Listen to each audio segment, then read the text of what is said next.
Hey guys, what's up? Welcome back to my channel. Today I have one of my favorite videos to create for you guys. You all know that I love a good IKEA hack, and today I have 4 really fun projects. The little bar that I'm creating, which is kind of inspired by a CB2 style bar towards the end of the video, is one of my favorite DIYs I think that I've ever done. It is just so cool and I cannot wait to style this in my home. I think I might put it in the entryway area because I'm going to be doing an entryway makeover towards the end of the month. And not only are these projects perfect to create for your own home, but they are also incredible Christmas gift ideas, you guys. Like the vase that I'm creating in this video cost me probably around $10 to make, and I would love to receive a gift like that from somebody. It is so cool and fun, and I'm sure a lot of you guys know I absolutely love creating DIY holiday gifts, and I actually just wanted to share this here on my channel because this was actually a project I did in partnership with Home Depot, and it was only over on my Instagram, but I really felt the need to share it here as well because how flippin' cute is this Fox holiday hanging planter? I am so obsessed with this, and you guys can find so many incredible DIY homemade gift ideas using the link below. Check out Home Depot's website. I'm going to link them below for you guys because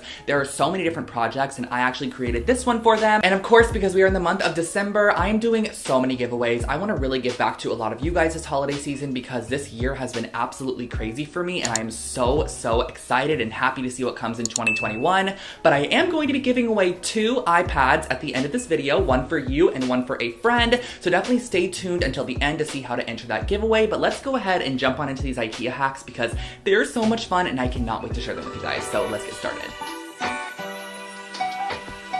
One of my most recreated projects is actually this basket light that I created quite a while back, probably about 2 years ago. It was an IKEA hacks video as well, and I figured let's go ahead and do an updated version today. So I absolutely love taking baskets like this one. This one here is from IKEA. It is the Herring basket, and I'm also going to be using the Hema cord. This is just like a wall plug-in cord. And what I started off by doing was flipping the basket over, and then I took the cord kit and I placed the top section where the light bulb actually kind of screws in on top, traced around it on the bottom side of the basket, and use an X-Acto knife just to cut out a hole shape here. Traditionally, I would probably use like a drill or a pair of scissors. However, the bottom of this particular basket is very hard for some reason, so I just felt like the X-Acto knife would be a little bit better in terms of keeping it intact. So that's exactly what I did. It took me a minute or two to cut through that section, and then I really wanted to camouflage that this was a basket, so I ended up cutting off those leather handles there, but I'm gonna keep those because I feel like I can use them in the future for something. And to finish off the project, all you have to do is just kind of tuck that cord kit right inside of that hole, flip it around to the opposite side, and you're going to screw on the little attachment that makes it stay in place, and then just screw your light bulb in and you are good to go. This created such a cute, chic pendant lamp.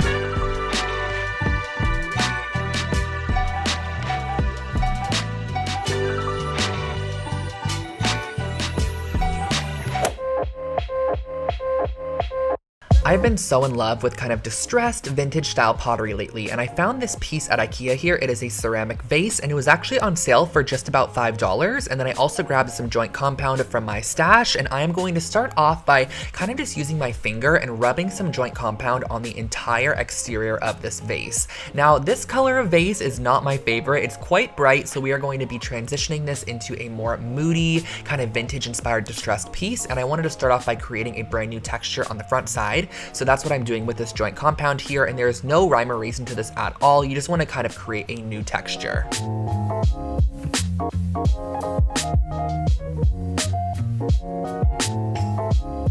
You're going to want to go ahead and let that joint compound fully dry down, and then what I did was I grabbed some black acrylic paint and some baking soda because we are going to be creating the iconic ceramic paint. So all you have to do for this is kind of mix equal parts of paint and baking soda. Of course, the more baking soda you add, the thicker consistency that you get. I traditionally like it to be a little bit thicker so I can add more texture, and you're going to want to go ahead and paint this on the entire exterior of the vase. But the great thing about this is I feel like I never have to do more than one coat for some reason when I do the baking soda paint, so that's amazing. I painted this on the entire outside. I grab my heat tool to just speed up the process a little bit, and yes, you guys, this is actually a heat tool. So many people are like, that's not a heat tool, that is a hair dryer, and I'm like, no, it's an actual legit heat tool, and it's super quiet as well, which I love. So I'll try to link this below if I can find it online for you guys. I got this like 8 or 9 years ago. This is the texture that you get though. It is so cool and it's great as is. However, I'm taking it the extra step and I went outside, I grabbed some dirt from the garden and I'm mixing a little bit of water in there to create a mud consistency, and I'm just going to kind of like effortlessly paint this on the exterior of our vase. And the great thing about this is that when it dries down, all of the dirt and kind of sand residue settles in the cracks and it just discolors the paint a little bit, and then you can go ahead and wipe it off. So as you can see here, as I'm drying the vase down, the actual black paint, it shifts a little bit and almost gets a little bit distressed and worn as if it's been outside for a long time, which that is the look I'm trying to go for. So once you are done with that, just go ahead and scrape off any excess dirt or mud, and that's all there is to it. It's a really cute, inexpensive, distressed pottery piece.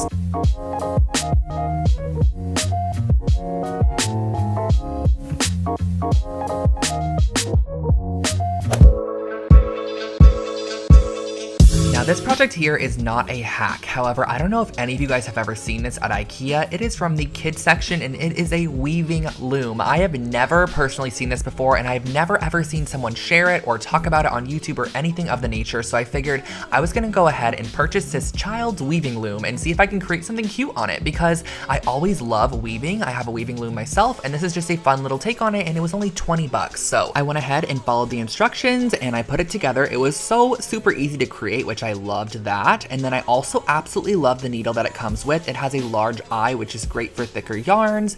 And guys, I also want to mention that I'm not going to go through an entire tutorial on how to weave in this video, because I have an entire video on my channel dedicated to how to weave a tapestry like this, and I also show how to create your very own loom as well. So I'll put that in a card up top if you are curious.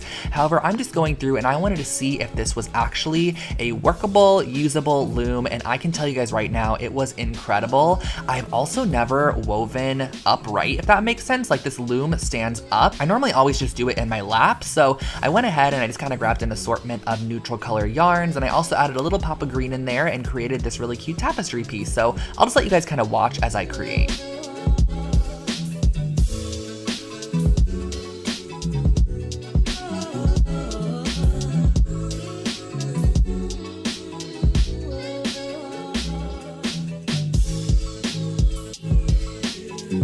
I think a key element to any great tapestry is mixing up the textures and thicknesses of your yarns, and then also kind of mixing up the tones of colors that you're using as well. And then on the bottom, just to finish it off, I wanted to add a simple little tassel here. So how I did that was I cut about 24 inches of yarn, and I'm going to stick the halfway point, or like the loop little section of the folded yarn, from the back side to the front, and then pull those little left and right strands on either side of our string.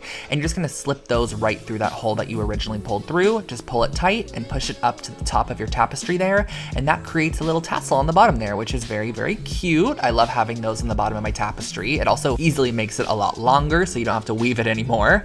And I also went ahead and tied all my loose ends from where I kind of started and stopped the yarn.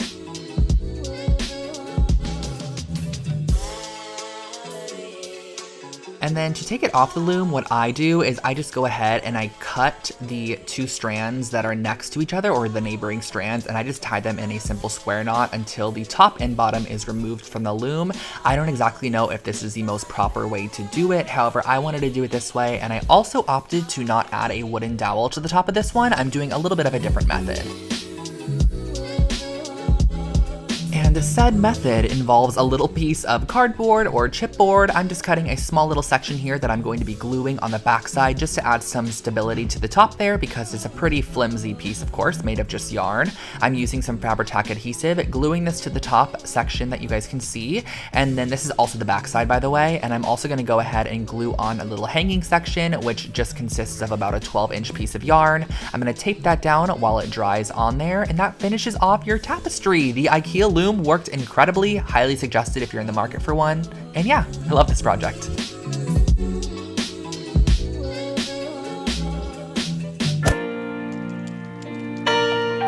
And this is the project we have all been waiting for. I found this Ivar cabinet at the As Is section in IKEA. It was only $49, and I was like, let's go ahead and flip this. I had a vision in my head right when I saw it, and what I went ahead and did was I measured the length of the front of the door first, because I found these 1/2-inch wooden dowels at Lowe's. They were $4.50 per 8-foot section, and I ended up getting about 21 of these for the entire project. However, if you do have the skill set to cut down a piece of plywood into 1/2-inch sections, you can totally do that as well. I just do not have the capability to do that. So I bought these 1/2 inch dowels, and what I am doing is I'm first cutting them to be the exact height of my cabinet door fronts. Now the door fronts are actually a little bit different than the side pieces for some reason. I'm not sure why, because they look pretty similar, but I ended up cutting a lot of these for the door fronts, and then we're also going to be cutting them for the side pieces as well. But what we're going to start off by doing is just placing our farthest left little dowel section on and using a nail gun to nail it down. Now I started off with using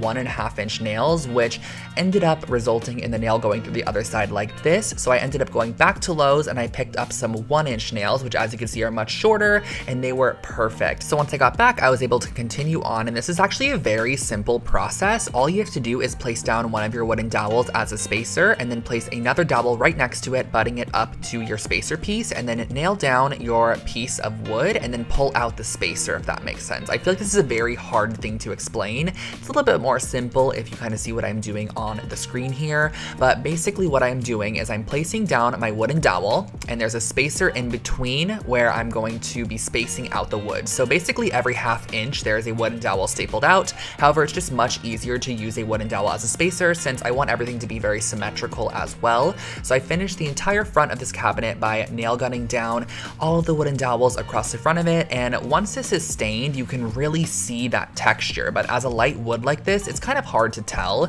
So I repeated the process across the other front door, and you can kind of see how I'm doing it a little bit easier here.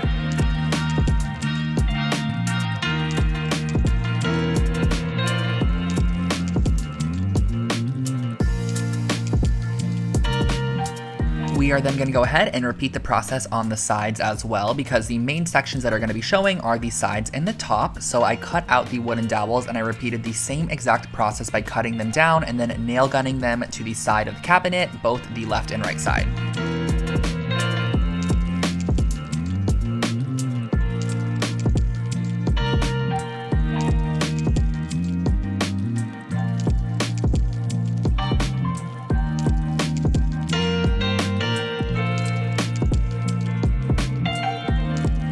And then we gotta go ahead and create the base for this, which I really think elevates the whole piece. So I grabbed these 1x6s and I cut out 2 pieces that were 27 inches and 2 pieces that were 6 1/4 inch. Basically, we're gonna be creating a box on the bottom using some of these 2 1/4 inch screws.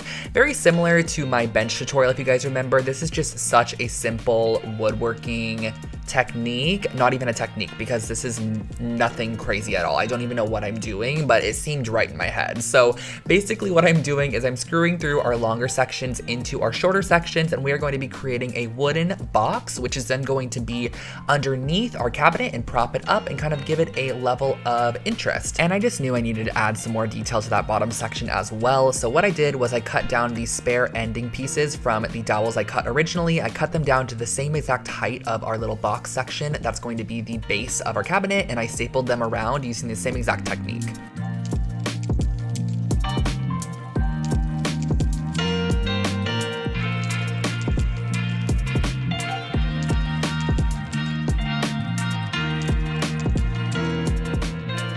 And now comes time to attach the pieces together. So of course I didn't add those little detail sections to the backside because no one's going to see that, but I'm going to be using these little L brackets here. I picked these up at the hardware store. There's just simple 2 little screws that go on each side, and it's going to be attaching our legs or the base to the cabinet itself. So I just went ahead and I added 4 of these all around the entire interior of the box. That's why I loved creating the box, because it allowed me to easily attach these in.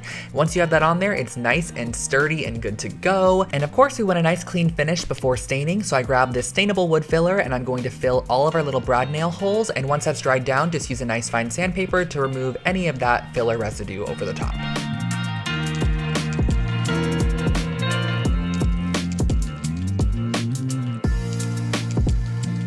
So here you can see what we are working with so far. I am so obsessed with the base of this, but you really can't see the details. So I'm going to make this pop using some True Black Wood Finish by Minwax. This is just like a wood stain, and I went in with a stain brush and I went around and painted the entire exterior, every single nook and cranny with this stain here.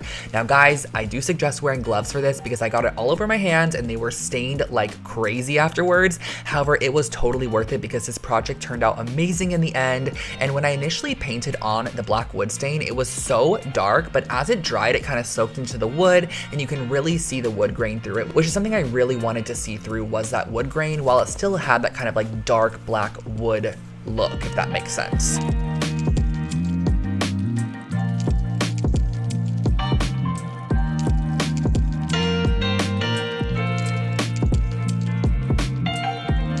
I let the stain dry overnight just so that it could really penetrate the wood, and then in the morning I went ahead and I grabbed a drill, and I'm going to be drilling through the front to add some handle pulls. Originally I wasn't going to do this, but I loved these ones that I found at Lowe's. They were just like such a soft, warm toned, like golden silver color. They were just really pretty. They were almost like a champagne tone, and that just finished off this cabinet. I love the outcome.